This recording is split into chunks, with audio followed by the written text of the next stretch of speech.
Are you tired of watching your empire crumble under the weight of bankruptcy, struggling to keep up with Britain while they throw every ship at you like confetti? Wish you could build that financial powerhouse instead of a historical disaster?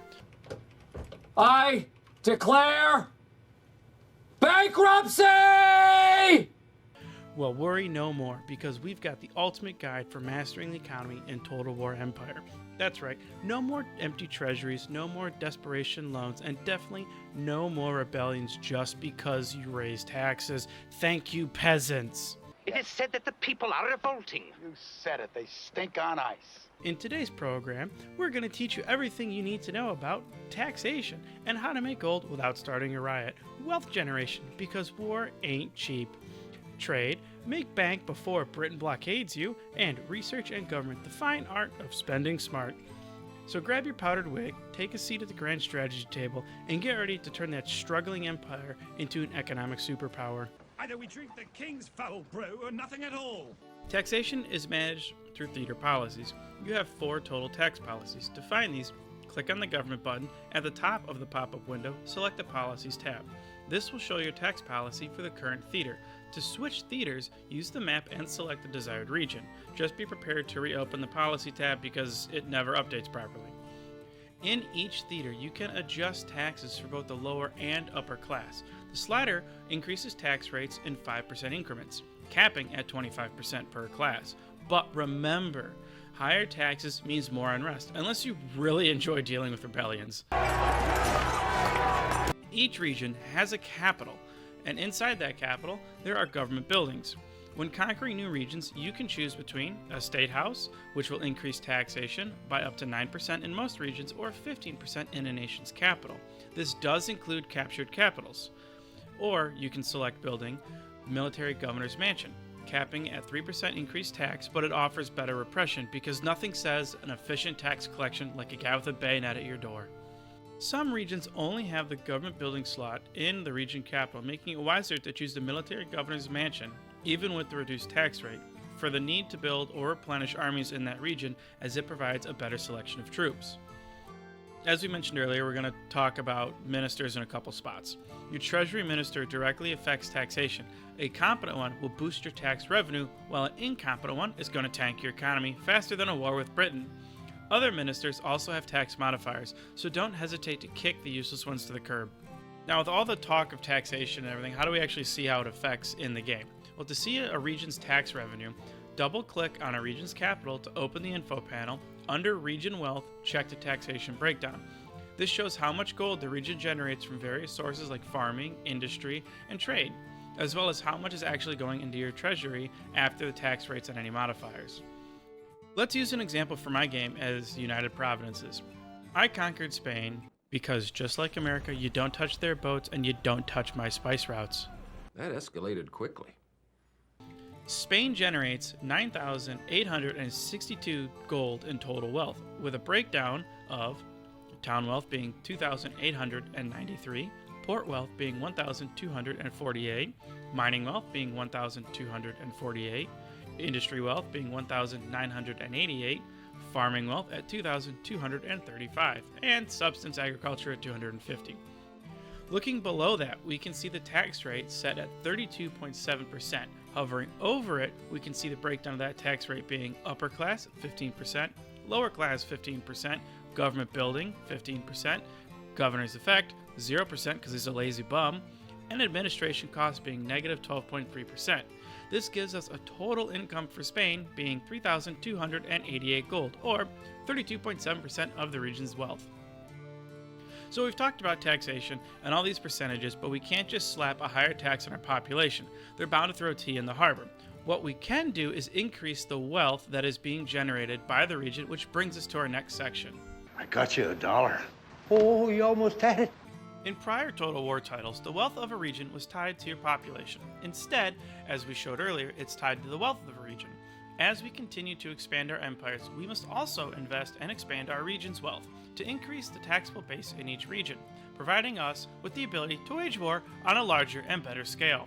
Wealth is the most important factor in your economy right after trade, even more so if you're unable to get any trade agreements started. When we reach mid to late game, wealth can be a vast majority of a region's and your empire's income. Wealth can be generated or lost based on the following factors: industry, which includes metalworks, weavers, and pottery, commercial ports, roads, enlightenment texts, and ministers. Let's go back to Spain for a moment and adjust the theater policy, opening up the government tab and going to the policy tab. If we adjust the lower class taxation down, we can see that the region information under population that the growth percentage per turn increases. Increasing the taxation on the lower class will do the opposite. We want to encourage growth in our towns and villages to allow us to then invest in them. As you research more technologies, various buildings will become available to you to build in your regions as they grow. These building types include farming and plantations, mining and wood camps, and industrialization. Keeping our focus on population growth in our region, farm buildings will assist in population growth alongside your reduced lower class tax rate. It will also produce income for that region. The income from a farm will increase based on its yield. A low yield will contribute 375, while a high yield will contribute 600 gold. The reason we want to focus on our population growth in our region is because it will provide villagers to grow into towns and ports that will allow us to build industrial, commercial, and cultural buildings to develop our regions. I'm going to touch on plantations a little bit, but only half of their use. The other half we'll discuss in trade specifically. But when you build plantations, that resource will be traded back to your capital, adding that revenue to the taxable income of that region. It is good to know that plantations follow the same yield that farms do. Over time, you do want to increase the yields from your plantations to increase the taxable income. Mining and wood camps act the same way as you develop them. They are scattered throughout the map and will allow us to gather resources such as iron, gold, silver, gems, and, well, obviously wood. As we improve these buildings, it will create unrest for the lower class, but produce more of that resource. The only thing to note is that these do not go into the global economy and will only affect the taxation of the region they're built in. Industrialization takes a very important role in increasing our region's income.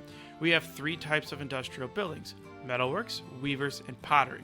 Industrial buildings will provide a constant income stream that contributes to the wealth of your region and thus your tax. But the income is dependent on the type of building, level of said building, and town wealth. The higher the town wealth, the higher the income for the industrial building, and the same goes with the level of it, obviously. It is important that you continue to build industrial buildings and keep an eye on the lower class unrest in the region. Extra goods that are not consumed by your population will enter the global economy as other goods in your exports. One thing we haven't touched on is that it's also important to focus on is when investing in your regions is roads. They connect everything. They will increase the movement speed of your armies and agents, but also the wealth of the region. Was all this legal? Absolutely not. We were making more money than we knew what to do with. Before we can start breaking down trade routes and the diminishing returns that can happen, we have to break down supply and demand in the global economy. Empire Total War has a reactive global economy, meaning that as you, a computer, or another player place more of a resource into the global economy, it will devalue that good in your trade routes. The trade values of items gathered from trade routes or your plantations will vary over time, meaning that if you're not growing that tax base we talked about earlier, one turn is going to be profitable and the next can mean bankruptcy. I want to touch on the other part of plantations before we keep going. It's important to not develop all of your plantations into a single product. That supply and demand reaction is why. It's the same in portfolio theory and finance. We do not place our bets on a single stock or sector of the market, so why would I only produce coffee? With that out of the way, let's dive into trade. The global economy focuses on 8 tradable resources: coffee, cotton, fur, ivory, spices, sugar, tea, and tobacco. All of these resources can be acquired by either controlling a trade node or regions that have the capacity to produce them. Plantations and fur traders will allow you to produce everything but ivory, which can only be obtained through trade routes in the Ivory Coast and Straits of Madagascar trade nodes. Each resource can also only be produced in specific areas. I'm not going to go over all those specific areas. I'll put it in a pinned comment or something. But before we talk about how to secure trade, we need to discuss importing these resources so they actually get into the global trade market. Your trade lanes do not come from the resources you are producing, but rather from your capital, meaning that those resources being produced have to be imported into your country. For example, if you're playing as the United Provinces, you start with Ceylon in India, allowing you to start production of tea. It also has a commercial port on it, meaning that those tea leaves are being transported back to your capital and placed into the global economy for trade. If you are producing a resource and the region does not have a commercial port or is not adjacent to one with a commercial port, then those resources are not going to be transported back to your capital and into the global economy. It is important to have your colonies have commercial ports or be connected to one that has commercial ports. Each level of commercial port will allow for you to have a higher capacity of transportation of resources. If you have multiple regions sharing a first level commercial port, then you might not be moving all of your resources to your capital and missing out on trade in the global economy. You can see this happening when you double click on a region's capital and under the region's wealth. If there are items that are transparent or shadowed, it is not being transported to your capital. Now that we've talked about how the global trade economy operates, let's talk about how we trade. Our first step is getting trade partners. This can be done by clicking the diplomatic relations button, looking at the major and minor nations, and those with a fated trade ship are able to be traded with. Simply open the negotiations with that nation and select Request Trade Agreement. Depending on that nation's view of you, they will or will not accept that trade agreement. It is advantageous to accept trade agreements even if the other nation is requesting a hefty one-time payment. This is because as you grow the production of resources in your economy, it will automatically be added to that trade route. In addition, the older the trade agreement is, the more profitable it becomes, even if no additional goods are placed on it. So over time, you're going to make that money back. Now, it is key to know that there are two types of trade routes in this game, a sea and overland route. In order to have an overland route to another nation, you and that nation must be neighboring. So most of your trade routes are probably going to be naval, which does open you up to piracy along those routes. But before we talk about raising the black, a little more on trade routes. You will only be allowed to have X number of trade routes or lanes at a given point. This is determined by two factors. One, how many commercial ports you have in your capital region or regions connected to your capital, and two, the level of those same commercial ports. If you capture another region with a commercial port or build more, then you will open up more trade lanes. In addition, if you capture a region that provides a new neighboring partner that you were not previously trading with, that's going to open up an overland trade route. Securing your trade is just as important as having individuals to trade with. In Empire Total War, you will have to worry about the logistics of securing your trade routes from pirates or enemy fleets, because they can limit or even halt the resources from getting to your trade partners. Let's cover blockades first. So, when France decides to start a war for some reason, they can send their navy to sit in front of your commercial port, resulting in a total loss of trade coming from that port, which is fantastic when you only have one at the start of your game. Enemy fleets can opt to not create a blockade on your port and instead raid your trade lanes either on land or at sea. When an enemy is raiding your trade lanes, you will have a reduction of income, but you're also allowing them to benefit from gathering those raided resources. These are more dangerous than a blockade due to your enemy gathering those resources and trading them. In Empire, we have 4 trade theaters in which have multiple trade nodes inside them, and these include the coast of Brazil, the Ivory Coast, Straits of Madagascar, and the East Indies. It is key to note that while placing your trade ships on these spots, the law of diminishing return does apply. The overall rule while playing is 5 trade ships per trade node because of the return on investment for the trade fleet. I tend to run 1 or 2 more ships. Here you can see what I found while playing the United Providences and reviewing the diminishing return per trade theater. Taking the current resource sales price and the cost to build a single Indiaman with no technology reductions applied, along with the cargo capacity per fleet ranging from 1 ship to 10 ships total, and applying the revenue against build cost to get the return on investment for our fleets, we can see that 5 trade ships is the quickest return on investment.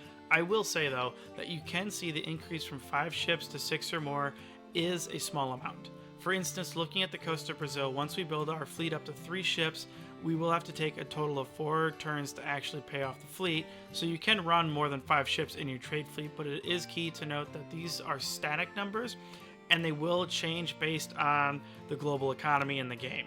Strange women lying in ponds distributing swords is no basis for a system of government. Let's touch on research, ministers, government, and the other side of the economic coin, expenses. The research tree is broken down into 3 major categories: military, industry, and enlightenment. Inside each tree are sub-tech trees. You will have to balance your research effectively in order to be researching on all fronts, and having multiple universities will help with that balance. Just know you have to have a gentleman agent in them in order to be researching. But let's start at the industry tree, which is broken down into 3 branches: farming, weaving, and metalworking. Farming will provide you with the ability to construct larger farm facilities and increase the efficiency of your farms, which will help your population growth and income. The weaving and metalworking tree will allow you to construct larger factories, which will increase their production and wealth. Some items in this tech tree will also allow you to reduce the cost of recruiting armies and maintaining their upkeep. The enlightenment tree is something we also want to research as well. It breaks out into 3 other trees: research education, political ideologies, and economy. We are really only going to focus on the economy one in this video. That's because that's what this one's about. And what that tree is going to give you is provide extra regional wealth growth, and by early to mid game should allow you to have a large regional wealth happening. Moving on to ministers, we touched on them earlier, but we didn't deep dive into them. The effectiveness of a minister is related to the number of stars next to their name. The more stars they have, the better they are at their job. All ministers will have an effect on your economy in one form or another. For instance, the head of the cabinet or prime minister affects regional wealth generation in your home theater. The treasury minister will affect your global tax income, trade route growth, and regional wealth generation in your home theater. The others will affect your economy through discounts they offer your nation. For instance, army minister will affect recruitment and upkeep costs for your armies, and the same with the naval minister. With upkeep being the largest drain in your economy, these are important to watch and manage. Enough about ministers and such, let's finally talk about the other side of the coin. Expenses in Total War Empire. As the title of the game states, Total War Empire, we aren't just playing an economic game, no. We need to field armies and destroy France repeatedly. You will have 3 major drains on your economy as you build your empire: army upkeep, navy upkeep, and town watch. These upkeeps are going to grow as you increase or adjust your armies and navies to have better troops and ships. The only real management of these is going to come from your ministers. It is important to not go into bankruptcy. Okay, so you've built your army too large, or France is being a dick again and blockading your port, and we're bankrupt. Well, what does bankruptcy look like in Total War Empire? I can assure you it is not fun. I've been there multiple times. The first issue is that you will be facing desertion of your armies, as you won't be able to pay your soldiers. They will leave your army slowly, which means that all experience in that regiment had prior to the bankruptcy will either be greatly reduced or lost depending on the amount of deserters. The other factor you will be facing with bankruptcy is a high penalty on wealth growth of your capital region. As discussed earlier, wealth and the growth of wealth are important to build a taxable income base, and depending on how hard you are hit with bankruptcy and how long you are in it, it can set you back 10 to 15 years of wealth generation in game. That wraps it up for Total War Empire's economic breakdown. Check out my playthrough videos to see how I manage a world economy from small nations to world-dominating empires.